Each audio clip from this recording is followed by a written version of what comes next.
తొందరపాటు. ఒక అరణ్యంలో జింక ఒకటి ఉండేది. దానికి తొందరపాటుతనం ఎక్కువ. అది పసిగట్టి వాళ్ళమ్మ, నీ ప్రవర్తన వల్ల నువ్వు ఒకరోజు ఏ వేటగాడి చేతిలోనూ చిక్కుకుంటావు అని ఎప్పుడూ హెచ్చరించేది.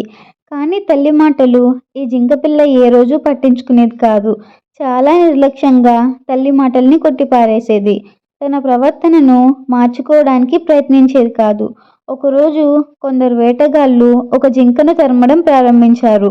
ప్రాణాలు కాపాడుకునేందుకు పరిగెత్తి ఆ జింక చెట్ల పొదల వెనక దాక్కుంది. ఆ వేటగాళ్ళు దానికోసం వెతికారు. కానీ అది ఎక్కడా కనిపించలేదు. వారు అలాగే ఆలోచిస్తూ నిలబడ్డారు. వారు వెళ్ళిపోయారనుకున్న జింక అక్కడ చెట్లకున్న లేత ఆకులను కొరికి తినడం ప్రారంభించింది. దానితో ఆ చెట్టు కొమ్మలు కదిలాయి. ఆలోచిస్తూ నిలబడ్డ వేటగాళ్లలో ఒకరి దృష్టి కదిలే కొమ్మలపై పడింది. వెంటనే అతనికి విషయం అర్థమైంది. ఇంకేం, తన విల్లు తీసి ఎక్కుపెట్టి బాణం వేశాడు. పాపం జింక ప్రాణాలు కోల్పోయింది.